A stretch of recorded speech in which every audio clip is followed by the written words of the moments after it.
I'm connecting. There we go.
Who's starting this? You?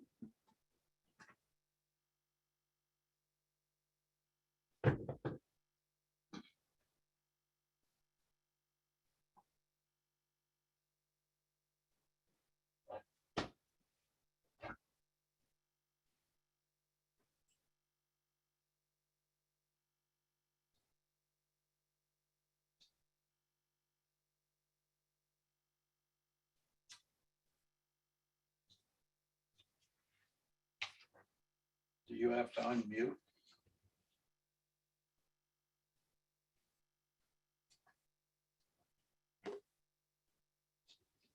Oh, here's Grace.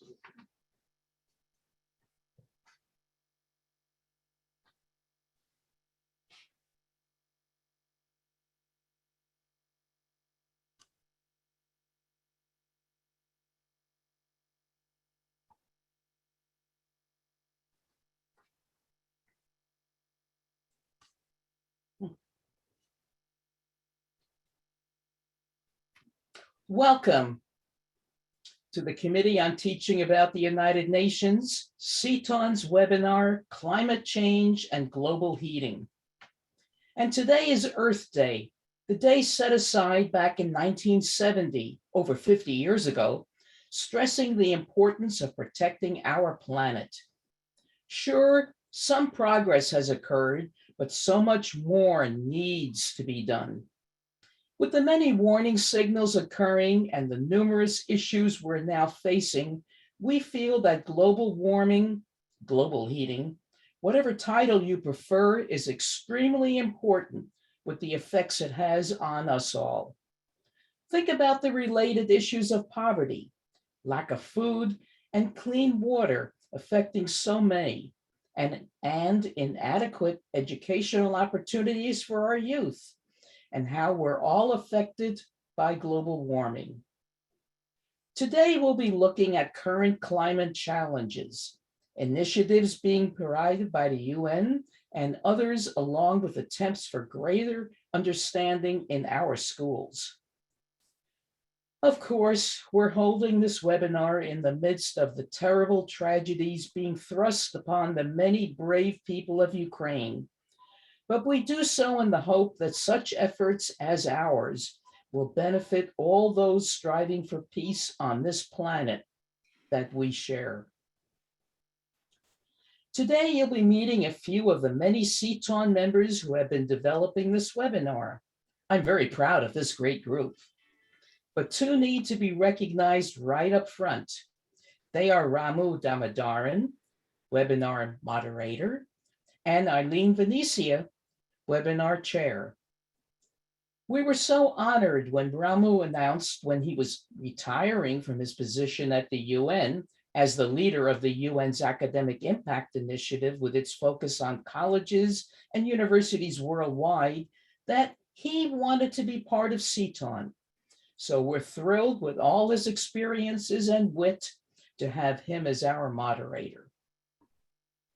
Plus having Eileen Venecia, who is a CTAUN vice chair, along with her teaching and administrative experiences, made this a perfect setup, especially with her focus on working with youth.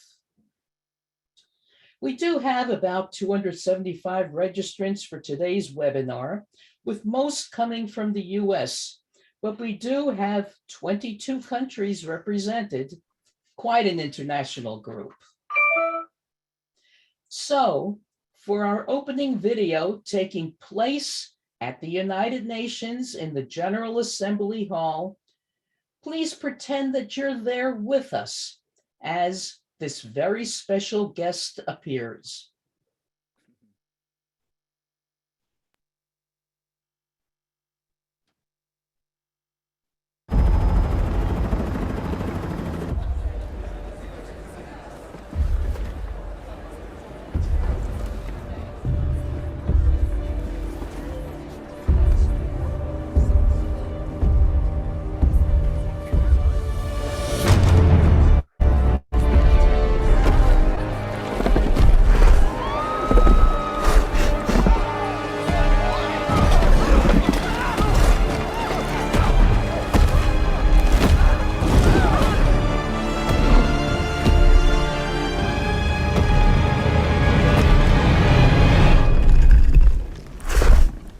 You okay?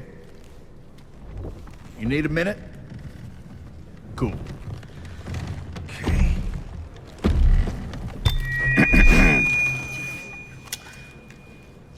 Listen up, people. I know a thing or two about extinction. And let me tell you, and you'd kind of think this would be obvious, going extinct is a bad thing. And driving yourselves extinct? In 70 million years, that's the most ridiculous thing I've ever heard. At least we had an asteroid. What's your excuse? You're headed for a climate disaster, and yet every year governments spend hundreds of billions of public funds on fossil fuel subsidies. Imagine if we had spent hundreds of billions per year subsidizing giant meteors. That's what you're doing right now. Think of all the other things you could do with that money. Around the world, people are living in poverty. Don't you think helping them would make more sense than, I don't know, paying for the demise of your entire species? Let me be real for a second. You've got a huge opportunity right now. As you rebuild your economies and bounce back from this pandemic, this is humanity's big chance. So here's my wild idea. Don't choose extinction. Save your species before it's too late. It's time for you humans to stop making excuses and start making changes. Thank you.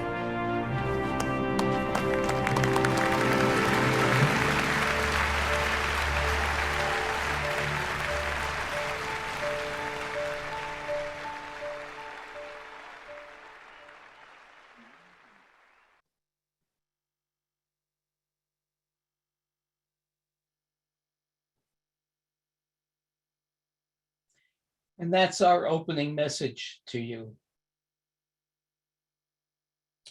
Franz Baumann is our keynote speaker.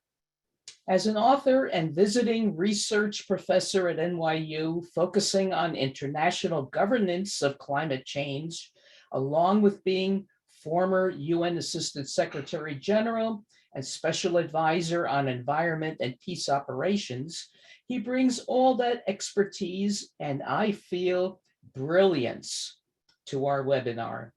Franz?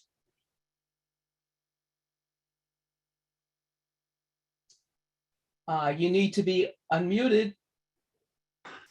Sorry. Okay, many thanks. It is a real honor and a joy to join you. Last time I did was in 2019 in the ECOSOC chamber at UN Secretariat. So now we do virtual, and that is why you get 22 countries to be part of this exercise. And I'm really pleased to talk to you about what I think is arguably, the most important subject for the future of human civilization, namely global heating. And if I say human civilization, I mean not nature, I don't mean the planet, because the planet is not in danger and nature will take care of itself. What I'm talking about is human civilization that is imperiled.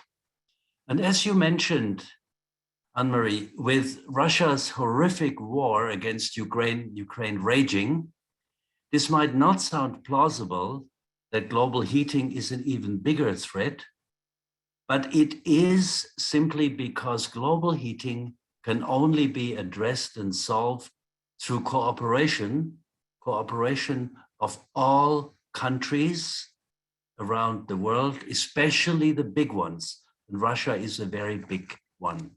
So the war worries me greatly, but the future of the UN, the fallout, worries me also. But back to the subject, global heating being the greatest challenge humanity has ever faced.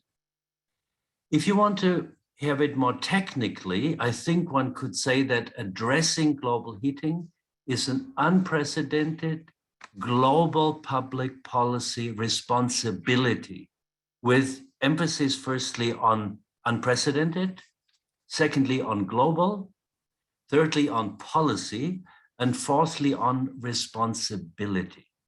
So the international community recognized this well over 30 years ago, namely in December 1988, if we could have the first slide, please, with the resolution of this one here. If you see, this is a resolution of the General Assembly 4353, protection of global climate for present and future generations of mankind. No gender sensitivity at the time, futures of mankind. This very resolution, and you see the link if you wanted to Google it and read it, it's only 2 pages or so, you will see that this resolution acknowledged the creation of the Intergovernmental Panel on Climate Change, which is the child of 2 UN institutions, namely UNEP in Nairobi and the World Meteorological Organization in Geneva. It won the Nobel Peace Prize, if you might remember, together with Al Gore in 2007. To be sure, this resolution was not an isolated gesture in the UN ivory tower. Get the next slide, please. Time magazine, 2 months later, proclaimed Endangered Earth the Planet of the Year. So 3 years later, United Nations organized the Rio Earth Summit, another wake-up call. United Nations Framework Convention on Climate Change, you can take the slide down now, was signed, and US President George Bush announced the United States will continue to lead the world in taking economically sensible actions to reduce the threat of climate change. Does it sound familiar? This was over 30 years ago. Humanity since then has emitted more carbon dioxide than in all of its prior history. We can get the next slide, please. This is a very important slide, and you will, because, as has often been said, the climate change, global heating is a little bit, carbon dioxide emissions is a little bit like a, sorry, okay. It's a little bit like the image of a bathtub. You have water gushing in, but you have already 2/3 of the bathtub full. So we're not talking only about current emissions, we're talking about historical emissions. In economics, one calls this a flow issue and a stock issue. So the West grew rich by burning massive amounts of fossil fuel since the Industrial Revolution. The resulting carbon dioxide emissions contribute to warming even today. From an equity point of view, this is fully justified that we are not looking only at what is happening today. You can see on the right that China is the largest emitter, but historically, it wasn't. Historically, the US contributed 29% to what is in the bathtub, European Union about 27, Russia 8, China 6, Japan 4, and India 2. As a group, developed countries contributed 76% and developing countries 24%. We can move to the next slide, please. You can see here the carbon dioxide levels of the past 800,000 years. The dinosaur that we just saw reminds us that humans, Homo sapiens, has been around for about 300,000 years. I don't know whether we can make the slide a bit bigger, because then you could actually see that the level is 1950. So the carbon dioxide levels in the atmosphere have always been around 280 parts per million, and they started shooting up after World War II. The slide is ending at about 419. It's a year old. I should update it because, and I Googled it, yesterday it was over 420. So we have moved from 280 to 420 in the space of a century. And given humanity's addiction to fossil fuels, scientists note that the goal of preventing temperature rises beyond 1.5 degrees Celsius has become ever more fanciful, and that condemns the world to deadlier heat waves, more destructive floods, more frequent wildfires, more cataclysmic weather, more conflict, and more forced migration. So if we take the slides off for a minute, we can remind ourselves that the detailed plans that governments have made to curb fossil fuel emissions and deforestation between now and 2030 puts the world on track to roughly 2.4 degree warming this century. And we are having these climate catastrophes already at 1.2. And so if we are warming and doubling, and that is what we are on track on, that is not good for human civilization. So now it remains to be seen if governments will actually follow through on what they have committed and what they have assured their citizens, but also the world at large. Let us jump to the slide after next, namely the warming between 1880 and 2021. You will see the inexorable, this one here, exactly. You will see the warming, and there is the first COP was actually in my capital, Berlin, in 1995, but how it has accelerated since then.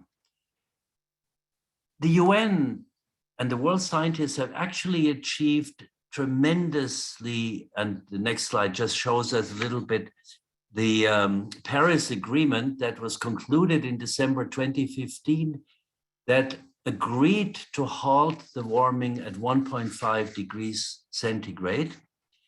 The UN has created the IPCC, an unprecedented a group of scientists that do not do original research, but that actually monitor what the world's other active scientists are putting out. So let's take the slides down for a moment and just reflect on what has happened in the past half decade. Clearly, scientific models have become much more granular. They have become much more detailed, complex, and agreed by all the scientists. There is no disagreement among scientists. It was a couple of years ago among 5%, but now there is quite a common understanding in Russia, in China, in the US, in Europe, in Africa. So the scientific uncertainty is no longer an issue or lack of data. What has changed very much 4 years ago in 2018 was Greta Thunberg speaking very forcefully and creating a world youth environment movement. Probably we'll hear more about that. I am concerned that not that climate denialism has disappeared, that is great news, but that it has been replaced by climate delayalism. People are saying, yes, but we can't, it's too, and the windmills kill the birds. And so everybody has always an argument why we can't socially, social equity and so on. There is no consensus yet on the scale of the transformation required at the global level. So we are in a catch-22 situation, which means that the ecologically required is politically not feasible, and the politically feasible is ecologically insufficient. I think that going forward, countries will have to choose actively or by default between three options, or more precisely, a mix of three options. One is mitigation, namely to reduce the damage. Secondly is adaptation, which means learning to live with the damage, building a wall around southern Manhattan so that Wall Street will not be flooded, but New Jersey instead. That is adaptation. And the third element is suffering. If we do not mitigate, if we do not adapt, there will be suffering. So the wide open question is, what is the mix between the three elements, mitigation, adaptation, and suffering? The decisions not taken today means that those taken in the future will have to be taken under time pressure, in crisis conditions, possibly involving armed conflict. Today's casual procrastination, it has also been called a predatory delay, will strike future generations and even future governments as completely reckless. Educators have the obligation to alert students to the gravity of the problem, to the imperative of citizens to learn about the problem in all its minutiae, not to tire of the complexity, including the uncomfortable fact that there are no easy solutions. The involvement of all people, not so much as consumers. It is good to eat less meat, it's good to fly less, it has smaller car, all is fine. But the involvement of people as citizens of the world is what is needed to preserve a livable planet. I thank you for your attention and look forward to your questions. Thank you. Oh, and now it is my honor and pleasure, while I still have the floor, to introduce the moderator of the next segment, namely my friend Ramu Damodaran. Ramu recently, last year, retired from a distinguished career at the United Nations. We met 30 years ago in the Department of Peacekeeping, where we were colleagues and became friends. He has made many marks in the United Nations. His last big assignment of the last decade or so was to be the founding director and leading spirit of the UN Academic Impact outreach to the world's higher educational institutions. But in his life before the UN, he was an accomplished diplomat of rank ambassador in his home country in India, where even before he worked as a journalist, TV anchor, radio producer, and whatnot. So I probably think that Ramu has a twin. He could not have possibly done all this himself, and there is somebody understudying him. And so, but now we see the real Ramu Damodaran, and please take the next segment forward. Floor is yours, Ramu. Thank you so much, Franz. As you said, we are good friends, so I will forgive the generosity of your introduction, which I'm sure our audience will also.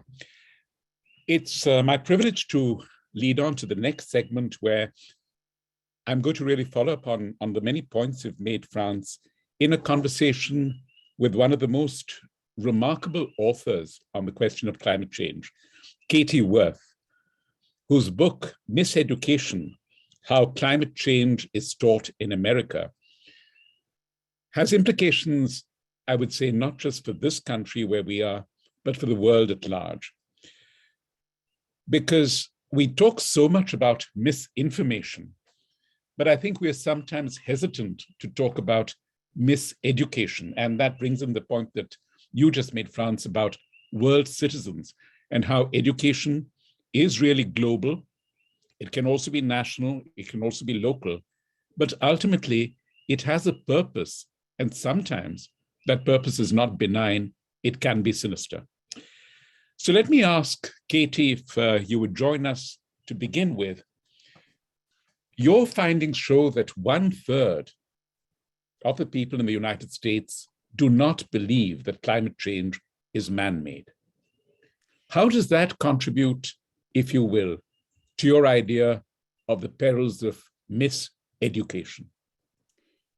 Yeah, I mean, as Franz pointed out, there's been a long climate denial, a long history of climate denialism, and now climate, I love his phrase, delayism, and that we're now at this kind of absurd point in that after, decades of this campaign where it's this phenomenon is already affecting all of our lives, our children's lives, and yet there's still people who are really entrenched in this belief and really deeply believe that the science is wrong on this issue, even as they're already explaining, they're already living through it. And, that denial campaign has has not only been focused on the adult world, it's also been focused on children. And so we know that there's 1 in 4 American kids rejected the idea of a climate crisis, of a human-made climate crisis, which is a lower percentage than their parents and grandparents who deny it even more, but it's still significant. And we know that the reason that that's the case is because there's been an intentional campaign about it. So I'm just going to use this prop here, for example. This is a book called Petro Pete's Big Bad Dream. And it's a kid's book made for kindergartners, first graders in Oklahoma. It's funded by the Oklahoma fossil fuel industry and has been distributed to schools all over Oklahoma and beyond. 98% of schools in Oklahoma have these products, not just this one, but a whole set of lesson plans from that group. And this book, in this book, Petro Pete wakes up one morning and realizes he's missing all of his petroleum products. And so he can't ride his bike to school. He can't bounce a ball at school, and so by the end of the day, he realizes that like, oh no, it's all just been a terrible nightmare. He was missing all of his petroleum products. And I bring this up because this is propaganda that is aimed at kids, that is explicitly telling them what a nightmare a world without petroleum products would be, without any hint at kind of the nightmare of a world that they may be walking into because of petroleum products. And, so this is not something that is on accident. It's not like an accident that people disbelieve in climate change or don't trust the science on climate change. Is very intentional. And it has a big impact. And the reason that these things exist is because the fossil fuel companies and their allies know that to influence what happens in the future on this issue, it's very effective to influence what kids today believe about it. Thank you. That actually brings me to a question I have on a larger topographic perspective, if you will. A few days ago, Kurt Russell of the Oberlin School in high school in Ohio was named Teacher of the Year in the United States. And I read an interview with him where he said, I teach different courses. I don't teach controversial courses. And he mentioned specifically courses on women's rights, on LGBTQ rights. And I thought back of the earlier debates we've had in this country and in the world at large, say on courses on evolution or on the use of tobacco. There was a time when tobacco was seen as purely a commercial money-raising product rather than the health risk we have since discovered. So how would you see teaching climate change in that context of controversial versus different? I mean, so the thing is that the science isn't controversial, as Franz laid out very clearly, right? So it's controversial in the adult political world, but that doesn't mean that it should be treated as such in the world of children when we're trying to give them the facts of the matter, right? And we know that it's very impactful to give kids this information. People, there's an argument like we owe children this information about the world that they have been born into, right? This century will be defined by this issue, and they deserve to have a little bit of basis of the science of it in their education at minimum. And but we also know it can have this big impact. So there's been some studies that show that, like, if you teach kids about this, there's an intergenerational impact. So their parents get more concerned about it and their grandparents get more concerned about it. And that is true, especially in conservative families. And especially between little girls and their fathers, interestingly. So it can have this effect even beyond just what you're teaching the kids. It can have an effect on communities and families. And we also know that teaching kids can actually be an important way to mitigate the crisis, because there was a really interesting study by Eugene Cordero of San Jose State University, where he followed a class of students. They were freshmen, I believe, and they'd gotten a really in-depth course on climate change as freshmen. And he followed them for years afterwards and tracked their consumer choices compared to another group of just regular students. And those students made considerably different consumer choices, to the effect that he calculated it out, extrapolated it, that if every student in America had this education, it would have enough, as big of an impact as putting a solar panel on every house in America. It was sizable, right? So we know that just telling people about this, telling kids about this, will impact how the crisis plays out. When we had our practice session a couple of days ago, Katie, Connie Resnick of CTAUN had a lovely phrase about how the daffodils have withered in her garden, but the tulips are in bloom. So I wonder if I could adapt that and ask you, you've talked about the bad news, the withering. Is there good news? Are there tulips in bloom? Yes, absolutely. We know there's lots of people working on this issue, and there is a really it's important not to just be doomeristic about this, because that's also not true, right? There is absolutely a chance to limit the suffering, as Franz said, that is caused by this. And there's a big difference between a 2-degree world and a 5-degree world, a huge difference, apocalyptic difference, right? And we still very much have the chance to keep it to 2 degrees if we want to, right? It'll require it's, you know, or 3 degrees. It would even be better than 5 degrees, right? So it's wrong to say that, like, well, it's too late, we haven't done enough, let's let it go. And so, you know, when people are taking action to do it. So like there's for example, in Washington, there's a really cool program that is giving every teacher an education about how to talk about climate change in their class. So every teacher is publicly funded, and that then has this ripple effect, right? And you know, like a lot of teachers, we already asked so much of teachers, and a lot of teachers didn't learn about climate change themselves. And so it's a really big ask to be like, oh yeah, and then teach your kids about climate change too.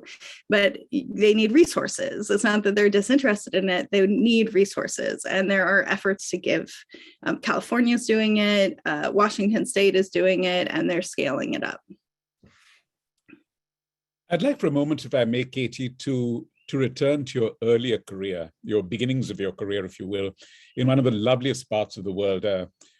Anne-Marie's husband, Don, who's an aviation enthusiast, and I have often wondered why more flights between the United States and Japan don't have a stopover in Guam.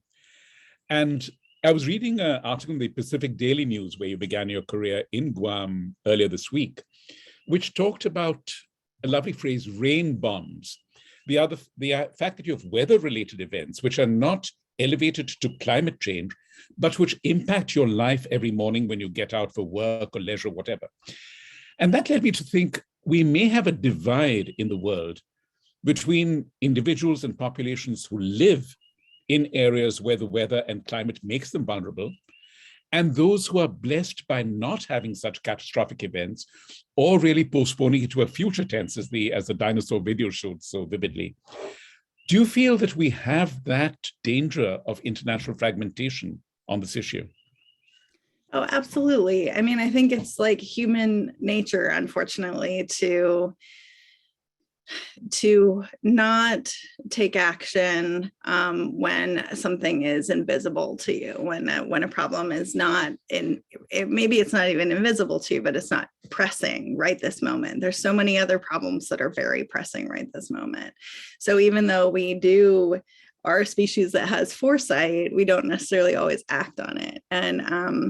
And so the fact that these places that are far away, you know, from most of us are already seeing impacts, and honestly, even our own communities are seeing impacts, it's still something that is, it's sort of hard for people to prioritize. And that unfortunately is folly, right? And then I think the other thing that you sort of refer to there is, like, you know, it's pretty easy to explain these things as like weather events. Like, oh, of course, there's always been some, you know, bad weather, you know, there's always been tornadoes, there's always been fires. But we, by ourselves, don't, placed on our one place on the planet where we don't necessarily on our own have the capacity to see the trends. And if we can see the trends and talk to the kids about the trends, like, then suddenly it does become more of a priority, because it's pretty scary once you start looking at it. Thank you so much for that, Katie. And I think that very powerful metaphor about our being a species that has the capacity of foresight, but not necessarily the will to act upon it, really sums up so eloquently what you have argued for. And as you mentioned, what Franz talked about, the idea of delayism, it's going to be a difficult word to pronounce. And that brings me to the next segment in our program. And I'd like to really focus upon one particular individual who is going to be taught or not taught about climate change. She is 7 years old. Her name is Emma, and I'm privileged to welcome her grandmother, Donna Goodman, as our next speaker. Ms. Goodman is the author of Planet in Peril. She has worked with the UN, with the Framework Convention on Climate Change, bringing young people to the table in an effort called YOUNGO, Y-O-U-N-G, NGO, and has also been responsible for innovative programs on climate education in places as diverse as the Amazon rainforest in Brazil and in Uganda, quite apart from this country itself. So may I hand it over to you, Donna? Thank you so much, Ramu. And thank you so much to CTAUN for this opportunity, and kudos to all of our presenters and participants, attendees. Thank you. One of slightest correction, my granddaughter Emma is now 8 years old. So if she watches this, I want to correct that. She is the co-author with me in book 2 of the EcoMaster series, Ice and Fire, to add the young girl's perspective, because I guess I'm starting at the end. The reason I have switched to fiction and multimedia content development after a career of 30 years in UNICEF and the NGO I founded, Earthchild Institute, is because times are so critical now. And I believe that these children are born to take action, and they have the courage that maybe some in our generation and earlier generations didn't have to make these changes. And so my goal is to reach as many millions of the 2.2 billion people under the age of 18 right now as possible. So the EcoMasters Ice and Fire book 2 is directly addressing climate change. The series is girl-led, global, and water-powered. So it brings together girls who are taking action from the United States, Malawi, Laos, India, and into a hidden indigenous training center in the Amazon in Brazil. And in book 2, they're dealing with the melting of the Himalayan glaciers into the Ganges. So a little bit about that. And I'm going to go back now a little bit to earlier in my career when I was working for UNICEF in 2006, building on the timeline that Franz has put out for us. In 2006, I attended the first COP of the climate change in Bali on behalf of UNICEF.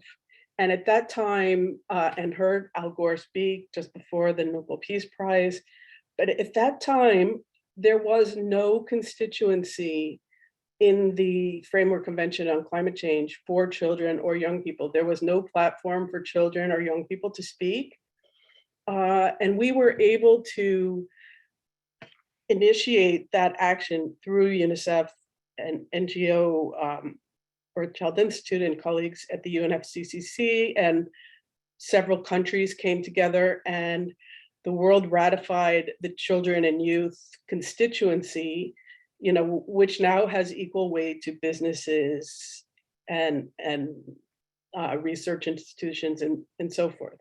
And that is the YOUNGO, the youth NGOs, children and youth constituency to the UNFCCC. So it's something that I'm really proud about, because as Franz mentioned, Greta Thunberg, a lot of people mention her to me like, wow, now kids are getting involved because of Greta. But frankly, I mean, I think it's just awesome and amazing what she's doing, but I've been working with kids since 2003 that are taking actions and doing these things, maybe not getting as much of a global stage to do it on. And so a little different from the textbooks and policy side is why I got into the local action for climate change.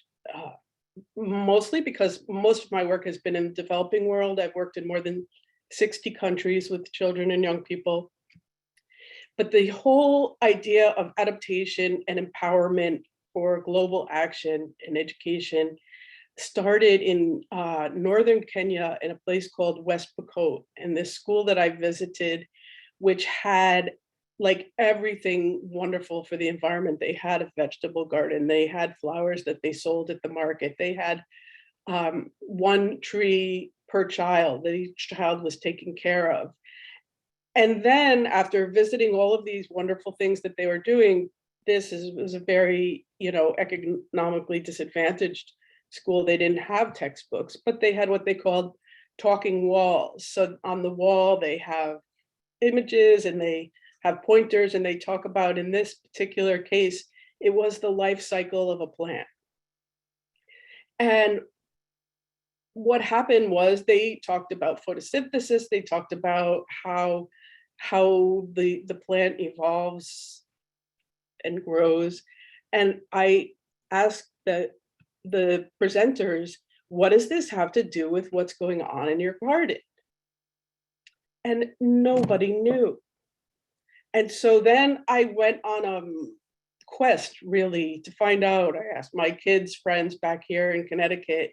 I asked in every country, every place I went to, I asked kids, what does this have to do with your life? Like, what do these trees have to do with you anyway? Like, why do you need the tree here? What about the water? Is it clean to drink and so forth? And I found out that nobody knew. And that's a little bit different than facts and knowledge and textbooks, because it is the way we live as a civilization and interact with nature.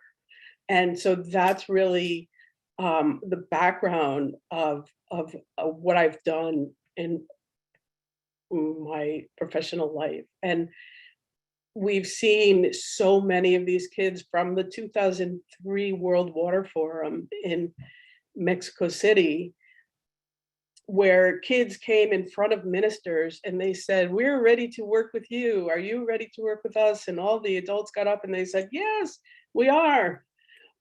But to this day, now almost 20 years later, there is not even 0.1% of climate change adaptation money that goes into the education sector or goes into the local actions of children. And so this is really what I have been focusing on and working on, real life training. Even in the EcoMasters, they have to get to this training center in the Amazon. And the goal for the whole franchise is to have training centers on each continent where teachers can go and learn. For instance, if you're teaching about solar energy, can kids actually put together a solar panel? And do you have the solar panels on that school? So we understand more than, pedagogy, whether oil companies are advocating this or we're telling them that this is happening and you have to make informed choices, but also like, what does it have to do with me? What does it have to do with my life? And I find that these kids are so highly evolved. It just takes a little like, hey, did you remember this is connected to your garden or to the water? And they take it from there. And when you ask them what is their biggest thing that holds them back, they always say, almost always, 99% in wealthier countries, less developed countries, they say our challenge is getting adults to take us seriously. And so as an adult myself, I also have doubts about the retraining of those of us that have a lifetime of behaviors. So much of it is behaviors. And I entered this whole climate change area through water. I started in water and sanitation and UNICEF. And so the reason why we ended up at the COP in Bali in 2006 is because water tables, even then, were we're lowering. And they have been talking for years now about the next wars being over water. And the conflicts in many places are over water. They used to be over oil and other resources. More and more, it has to do with water. And I find with kids, especially those who have already experienced a natural disaster, just the simple skills of knowing how to prepare water for fresh drinking, for clean drinking, safe drinking, what to eat in the forest, what to plant, and what's safe to eat, how to survive in nature. I know these are forms of adaptation, but I think the other side of suffering is empowerment. And so this is my message for today: empowerment, and to do what you can in your schools, in your environment, whether it's planting trees or bushes or learning how to take care of the water, as well as advocating. And the characters in the EcoMasters are all based on kids that I have met and worked with all over the world who have led these incredible projects. So that's really what I wanted to share with you today. Did I go over my time, Ramu? No, thank you so much, Donna. And that was so compelling. And I'm just thinking of that figure again, 1/10 of 1% or less than 1/10 of 1%. And how much of money is either not going into education or is being misdirected to borrow Katie's phrase again, misdirected to miseducation. So thank you for that perspective. And thank you for bridging generations, working with all the young minds you are, including, of course, Emma. Thank you, Emma. And I'd like to enlarge this discussion to go back to the point you mentioned, Donna, about what does it have to do with me, and bring in 4 young minds who will reflect upon that, led by Kiana Yabut, who is a student at the University of Guam and will lead the discussion, which will include Gianna Barcia of Binghamton University here in the United States, who's been associated with CTAUN for the past couple of years. Peter Brosnan, who is the director at large with CTAUN and was a graduate of Manhattanville College here in New York, along with Sean O'Hagan from the Oceanside Middle School, who's also, among other accomplishments, a black belt in karate. So we've got a formidable group to join us, and I'll ask Kiana to lead it on. Thank you. Thank you so much. Yes, good morning, everyone. My name is Kiana Yabut. I'm a representative in the Guam Youth Congress, and it's essentially a lawmaking body that's composed of Guam's youth from the ages of 15 to 23. Basically, what we do as representatives is we do everything that our local senators do. So we go into session, we write bills, we pass bills, and when those bills pass our body, they actually go into the Guam government, where they go through the government process and could possibly become law. So recently I've introduced a bill that would ban the use of styrofoam takeout containers in restaurants, and another bill I co-sponsored that sought to give out free period products to all students in public schools. And that is now actually a law in Guam. And so one of the main things we really talk about in the Guam Youth Congress is climate change, right? My bill to ban styrofoam passed unanimously within the body. And recently in February, we had another resolution that spoke out against the development of a water park resort along one of Guam's most important coastlines. And that also passed unanimously. And so what we're seeing from this is that it's a very important issue amongst the youth. And it's something that we feel very passionate about. And for good reason, right? In Guam and all around the world, climate change affects all aspects of life. And I always like to say that climate change isn't just an environmental issue, it's an everything issue. For Guam specifically, climate change becomes a safety issue when we realize that it's changing our weather patterns, which means stronger and longer typhoons for us as temperatures rise. In Guam, it becomes a health issue when we realize that Guam has one of the highest car-to-person ratios, and our air is being constantly polluted with burning fossil fuels. And it's also becoming an economic issue because climate change is damaging our coral reefs, making beaches and other parks progressively unsafer for our locals and tourists. And for an island whose #1 industry is tourism, this poses a really big problem. But climate change, I think, is a very sneaky thing. And I think we've heard this multiple times tonight. Because we don't see it immediately affecting our lives, people have a tendency to place the issue of climate change kind of on the back burner, policymakers included. And as years go by and that back burner kind of continues to sizzle, one day that climate change pot is going to overflow. And by the time that pot overflows and we realize it, it's already going to be too late and too much damage will have already been done. And so what the youth in Guam are doing now is trying to prevent that spill. You know, we've taken it upon ourselves to write legislation against climate change, to advocate for greener policies, and we're bringing these issues to the forefront where we believe they belong. And I think why we feel so passionately about climate change is because as young people, we are constantly thinking about our future. You know, for someone in high school, it's where am I going to go to college? Am I going to go to college? What would I major in? And for someone like me who's about to graduate college is where am I going to go to grad school? Or am I going to go to law school? What do I want to do as a lifelong career? And the more you try to create this bright future for yourself, you come to realize that there is no bright future in an Earth that is affected severely by climate change. And so what we're doing now by advocating for things like greener policies, writing legislation against climate change, is we're kind of ensuring that bright future, right, for ourselves, for our children, and for the future generations to come. And so I'm really glad to be here and lead the youth discussion. And I believe now the rest of the youth panel is going to join me. Thank you so much, Kiana. I mean, you just offered some great insight about the severity of climate change and the impact of it in our futures.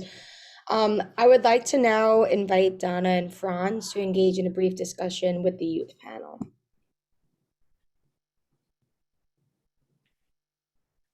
Sure, pleasure.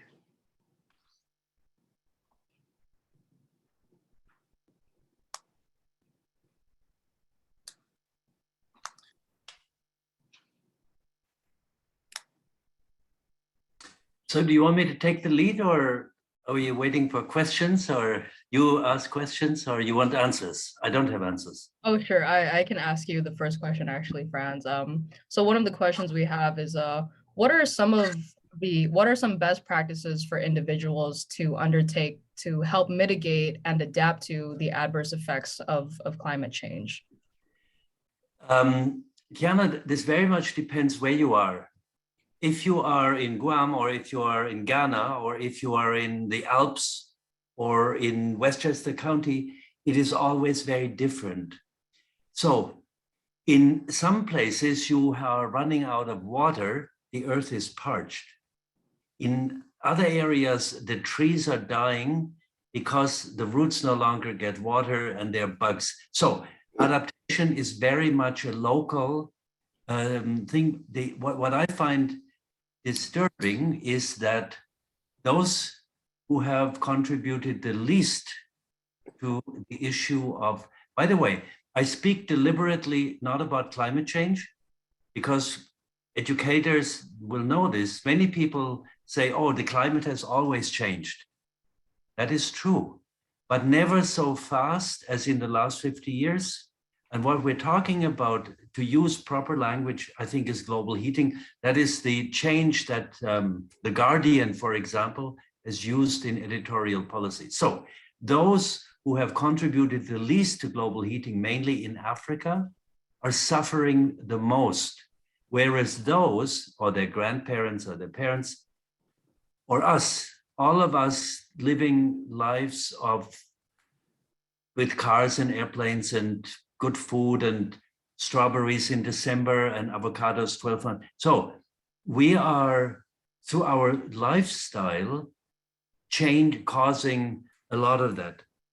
And so, Kiana, the adaptation, I mean, this is a whole world, and the former Secretary General Ban Ki-moon has spent now his post-Secretary General time working on adaptation to help countries in their own way. Mozambique, even north and south, is different to come to grips. Not to say that we should not do mitigation, but adaptation. You know, there is a scientist, a British scientist, Sir Nicholas Stern, who wrote one of the first climate reports in 2007. And what he said, so adaptation is managing the unavoidable. Whereas mitigation, I said earlier, it was reducing the damage, but mitigation is actually avoiding the unmanageable. Avoiding the unmanageable, that is mitigation. We have to reduce carbon emission, and adaptation is managing the unavoidable. And that's what we have to do for those who come after us, especially your children. Thank you, Franz. So my question is for Donna. How will climate change affect the lives of today's children tomorrow? Well, thank you for the question, Gianna. And it's so great to learn about what all of you are doing. The Guam Youth Congress. I'm living here in Florida, and styrofoam is everywhere. So big kudos for that work. What kids can do is so much. They can be aware of their local environments, and it is adaptation, and it is also mitigation in many ways. I think, you know, it goes back to, like, even when I was growing up, my brother got my grandmother to stop smoking, you know, because of the messages they were getting. And it has to do with a little bit what Katie was saying as well, messages that they get in school. But even if they're not getting it in school, that they, my granddaughter Emma that was mentioned is in a ninja warrior class. And they already at age 7, 8 are doing zip lining and climbing walls, and really, you know, survival skills that we will all need. I mean, the fact of the matter is that climate change is already happening. So the mitigation at the level of, like, young children is, you know, is really comes around in their influence of their parents' buying behaviors and so forth. But for them, I believe that the survival skills, and especially, you know, taking care of the water and trees, and understanding, you know, that the trees are holding the ground. You know, I've been in places that have had disasters. I mean, when I worked in UNICEF, the Hurricane Katrina happened. And there were so many people there, and that's in the United States, in New Orleans, and they died because they didn't know what to do with their feces, like, and they didn't have water to drink. So, you know, these skills, I think, and as I said, I think that you all and those younger than you are very courageous and brave-hearted people that have come in for this time. So that's my thought about it. Thank you. Yeah, I thank you as well for your thoughts. I actually have a question to both you and Franz. So whoever wants to get ahead of it first. My question is, how are people adapting to the effects of climate change? And what are the known limits to adaptation? And will those known limits change as well? Franz? Should I? Okay. I mean, known limits, we just don't know, you know, nothing like this. We started with the dinosaur. You know, that's as close as we can get to knowing really what is going to, or what could happen, or what will eventually not happen, hopefully. So I think that adaptation, you know, is education, whether you're talking about adults or children in developing country or wealthy countries. you know, I think learning to live in harmony with nature, and which is why I emphasize the training and applied knowledge, like the solar panels on the school and understanding how solar panels work, and, you know, composting and understanding like the process of science of composting. This is the way I look at the education, and the more it becomes second nature to young people knowing how to do these things, you know, the better their lives will be moving forward. If I may just add to what Donna said, and to recall what Katie said, it's a very important point, namely, a world of 2 degrees is much better than a world of 3 degrees. A world of 2 degrees will be catastrophic, but much better than a world of 3 degrees. So the adaptation will depend on where we are going. Currently, the world is on track to warm to about 3 degrees by the end of the century. It's catastrophic. It is clearly less catastrophic in Austria than in Bangladesh, because Bangladesh will be flooded. People have nowhere to go. And you see refugees from Ukraine, they want to go home. And they will go home once the fighting stops. People from Bangladesh displaced by water cannot go home. There will not be a home anymore. And they will not be welcomed where they go in India or elsewhere. That is, and talking about limits of adaptation. So we are looking indeed, also in terms of hunger and water and heat. In parts of Southeast Asia, it will be so hot that people cannot be outside anymore. So we cannot look at it from the point of view of us in the developed North living with air conditioning. We crank it up. And Donna, yeah, with your thing with the, yeah, we put solar panels. We, because we are rich, have all manner of ways of adapting.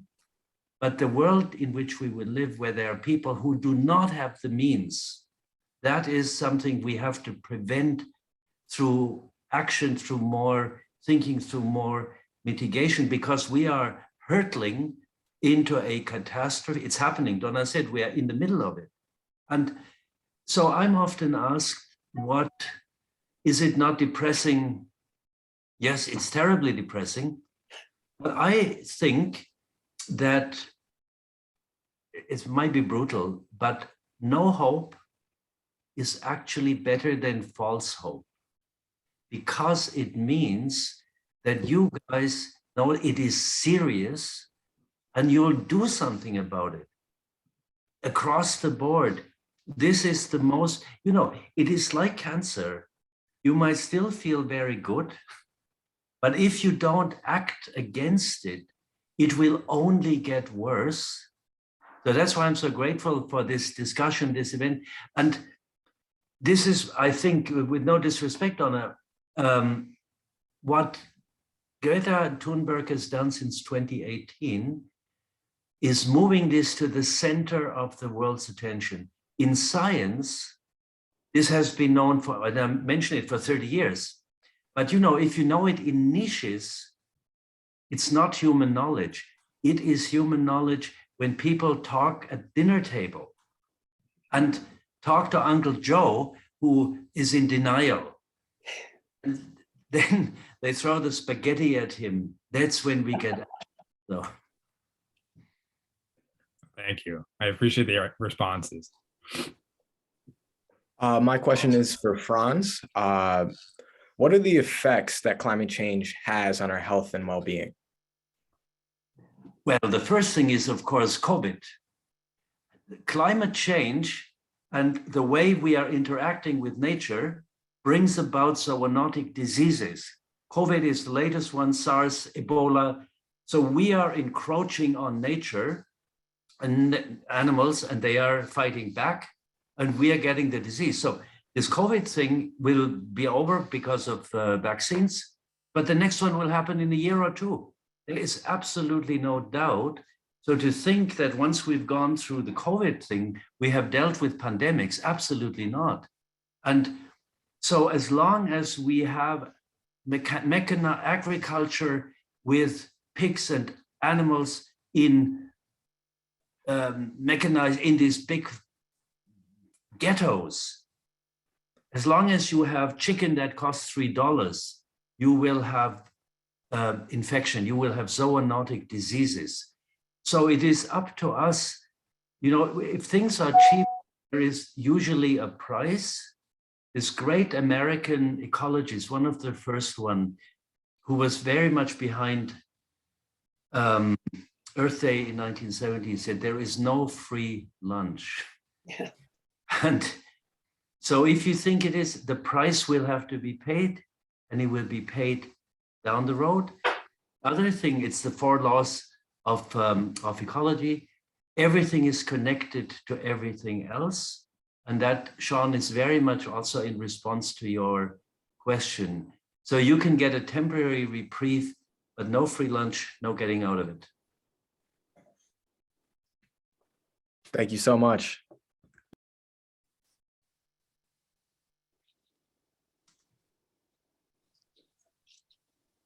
I guess I'll ask my next question to Donna. You kind of touched upon it, that how the youth is empowered.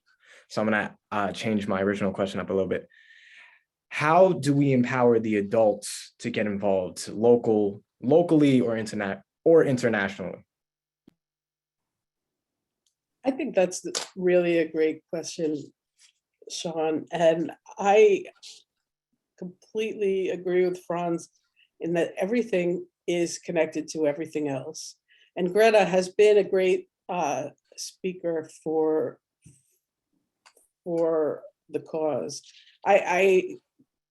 My only point is that there are so many more kids that don't get that spotlight. But back to the question, what can we do to influence adults? One of the things that has been like a cornerstone of my career has been trying to get adults to see the value of what kids are doing and the value of education. And, you know, something Katie said, I mean, we're about the next generation, what they're learning today, that the oil companies understand this. I mean, it's unfortunate that only, you know, that the oil companies are investing in this kind of education and others are not. You know, I wish that there was a pot of money to make books like that in, you know, states and countries everywhere, and to get adults to, you know, I worked in Nepal for a few months on this climate issue, and there were like many millions of dollars coming in, and it goes into, for example, it goes into the finance ministry, and then it goes to an environment and sometimes water.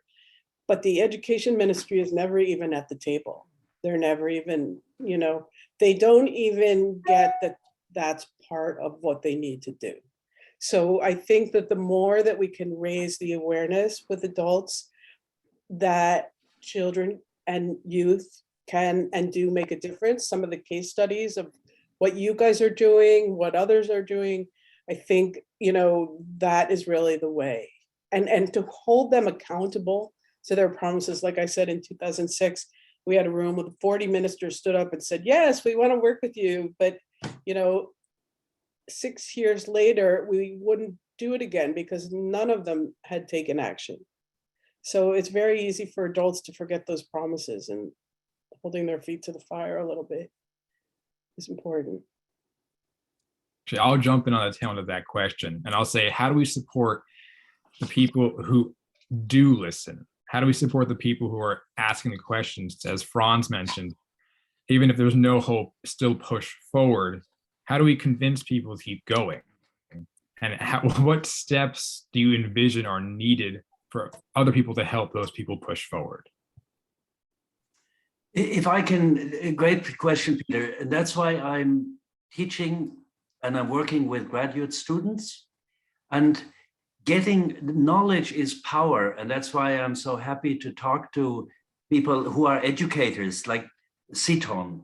So people feel empowered if they understand the issue, if they understand the science, the history, the background, because, you know, knowledge gets you out of helplessness. And whether you then work on, like my graduate students, on things like rare earths and writing papers about how to get it out of our, so one has to encourage people to understand as much as possible, to understand the complexity, and then to speak to others. Maybe you inspire the next guy who wins the physics Nobel Prize and who solves the world's energy problem. So if you are not the scientist, your specialization is to pull things together, not in a dramatizing way saying the world is going under, but in understanding and bringing forward to others what this actually means. So if I may, I mentioned the 4 laws of ecology, but what I didn't mention, because I wanted to make this a puzzle, but we're running out of time, is the name is Barry Commoner.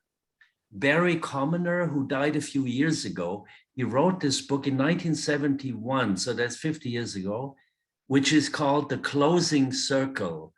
And in that, the 4 laws is that everything is connected to everything else.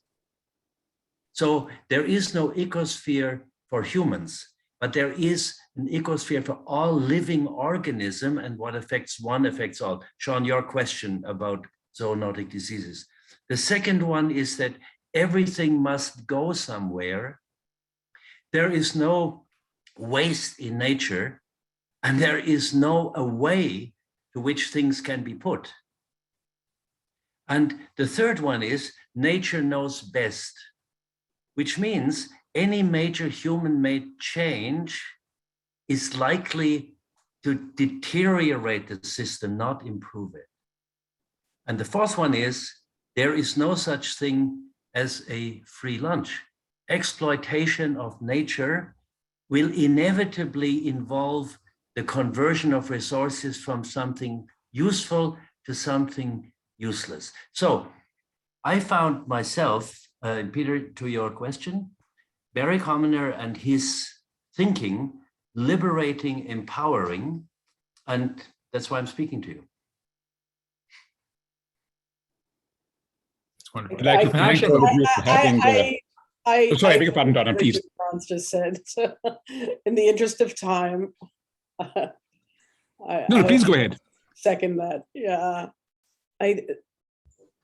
Everything is connected to everything else, and the pandemics, we've been seeing it for years. Like, for instance, Brazil was a country where dengue fever was eradicated, and then, you know, not too many years ago it came back. I mean, because the mosquitoes are breeding, and again, to me, that goes back to behaviors like of stagnant water. But we're always, you know, fighting against disinformation, and, you know, that's why I think absolutely knowledge is power, and understanding how things work in this world is essential to all of us. Thank you for that, and for that thought about everything being connected to everything else, because that brings us to the first of the questions that we've received. And I'd like to bring Katie into this, if I may, and ask her if she could respond. This is a question from Shane Simmons about the circular economy. Is that something which people can be educated upon and really create a world which is sustainable in a give and take sense? I'm not sure I'm the best person to answer that, because I don't focus on economics. But what I would say is, just as I've been listening to your questions and your answers, you know, I think that it's important. You know, I think it's just very important to focus on political action, and that is what is going to change this. And, you know, like, if anything will, and getting, the thing about young people is that they have this moral authority in this issue, because young people are the ones that are going to be really impacted the most, more than any of the rest of us, right? And so using that to your advantage, manipulating the adults into feeling guilty, I think that's what Greta and so many other of the activists are so good at and so powerful at, is just truly bringing the sense of shame on the older generations that we deserve, right? And that will hopefully then create action. And the question, I think that there is a lot to be done on a global scale, and there's a lot of ways to approach this economically.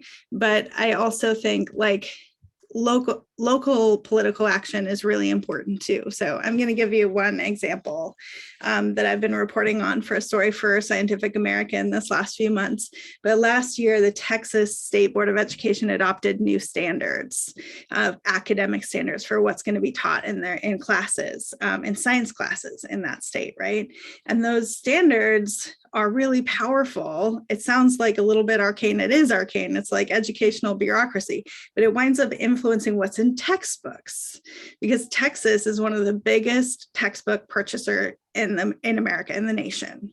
And so the textbook companies pay attention to what's happening in the Texas standards and then create this product that then is sold all over the country, right? And so the Texas State Board of Education was thinking about science, and for the first time, they were considering putting climate change into the Texas science standards. Well, who showed up at those meetings? The Texas Energy Council did, which is an organization that is, it's like an industry organization made up of other industry organizations, all of which are petroleum companies and their byproducts, right? And they showed up to every single meeting, and they pushed and they pushed and they pushed for specific language to be put in and taken out. And they single-handedly watered down the climate change language in the Texas state standards in a way that will impact education all over the country, right? And, there was never more than a couple dozen people in that room, right? So it's like, had there been a little bit more organizing, had there been a little bit more public pressure, had students shown up and said, this is wrong, which it is, it's wrong, and you shouldn't have a vested interest deciding what kids learn, right? Then maybe the Texas State Board of Education would not have, at least not with as much impunity as they did, just done the bidding of the Texas oil industry, right? So it's that kind of thing, like paying attention to local politics can really wind up having these other impacts, right? And so it's just really beautiful to hear what Kiana is doing in Guam. And I just think that that's the powerful thing to do, is getting involved in the local politics more than eating vegan or, whatever individual actions that we all take that are also meaningful to us and meaningful to the planet. But ultimately the political action is what is going to change the game. I don't think that was actually answering that question, but it was sort of on my mind after listening to all of your questions and answers. No, it served it very well. Thank you, Katie, and thank you for that segue, if you will, into political action, because that really brings my next question to Franz about the possibilities of political action in one very specific sphere, which I'm sure he'll enlighten us on, energy transition metals. Now, this is something which I think has been particularly imperiled by what is going on in Ukraine at the moment. But beyond that, could you tell us something about this, Franz, and how vital it is for perhaps concerted political action, possibly under the auspices of the UN, on an issue like this? Well, the science tells us that the power of the sun that hits the earth every hour is about several hundred times the energy requirement of what we have. So it is not that we need, coal, oil, and gas is actually stored solar energy. It is plant matter that has been there millions of years ago, and now we're digging it up and burning it. So instead of using dead solar energy, we will in the future use live one directly. As Katie so clearly says, you have vested interests that want to sell gas today because that's what they invested their money in. And so they are not so keen in a different way, even though it is cleaner, the air is cleaner, people will not die so much of lung cancer. It is also much cheaper because the sun is free. So you don't have the infrastructure of the oil rigs out of in the Gulf of Mexico, and you have the refineries, and you have the trucks, and you have the gas stations. All of that you can save because the sun delivers it for free. So there is no question that we will move to renewable energy because now already it is the cheapest way of generating energy. The question is not whether, but how fast. And hopefully around the world, especially in countries in Africa or India too, where you don't want big supply infrastructure, where you empower villages. And that's why the sustainability goals are so important. Clean energy to rural areas where people right now do not have fridges for water or ceiling fans or lights to study at night. A bit of energy that can come from the roof is so liberating. So we will get there in the next decade. The economics are falling into place. I have absolutely no doubt. Fossil fuel, Katie, sorry to tell you, fossil fuel is dead. They don't know it yet, but it will. They are going under in the next 20 years. And just as I predict that in 20 years, people will not eat meat anymore and will look in horror as we look back at slavery, how could we have ever killed animal for food? We will look back at how on earth could we dig up coal and oil and stink up the world and burn it instead of leaving it in the ground and working with wind and the sun, be healthier and cleaner and cheaper. And Katie, you know, I find it so impressive what you're saying and so true. The oil industry is very powerful because the interests are very concentrated. And with renewables, when everybody generates their own energy from the roof or from their garden or villages or community, you don't have that big power anymore.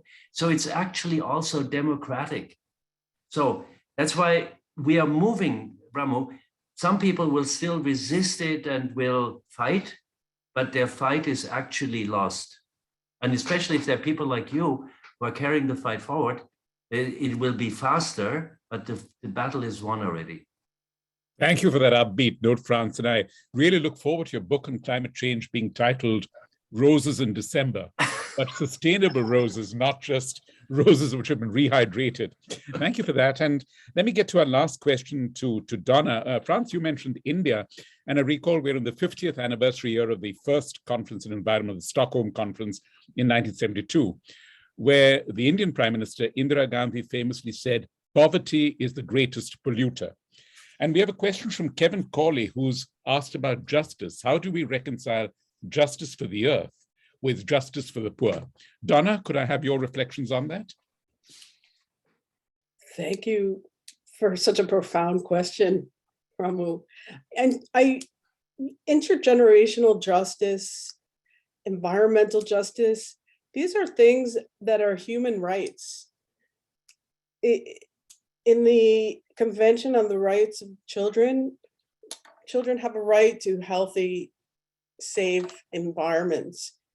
In the human rights and even the Women's Convention, these things are rights.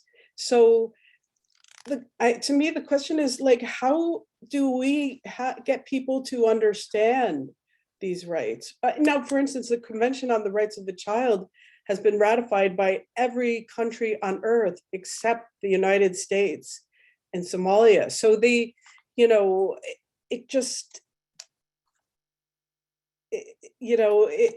it's an incredible conundrum, really. Like I just can't understand how rights and justice cannot be part of the conversation all the time. Like I said, I live here in Florida, and just yesterday, you know, they struck down, I think it's the second biggest textbook, as Katie was talking about Texas, and it's not climate change, but they just struck down all of the mathematics textbooks yesterday because of social justice issues that were in the textbooks. So really, you know, getting people to understand their rights, that rights are a real thing, human rights, children's rights, women's rights. I think it can, you know, really help. The greatest, you know, you mentioned the Rio agenda. I mean, Article 21 was, everything was in there. The education, the empowerment, the renewable energy, Agenda 21, excuse me. It was all there, but nobody knows about it. It's the best kept secret in the world. No, there was never any political action behind it. There was never any communication or focused communication. And I think that that's the most important thing, because the rights are there, agreed by most governments. And, you know, it's a very well kept secret. Thank you so much for that, Donna, and thank you for our wonderful panelists. But I'll let our leader, Anne-Marie, do a formal thanks to all of you and to end this program. Over to you, Anne-Marie.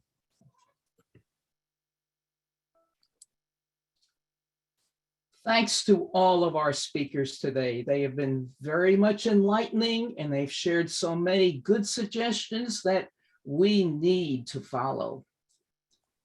Thanks to our webinar leaders, Ramu Damodaran and Eileen Venecia, and to Eileen's Committee of Research Specialists.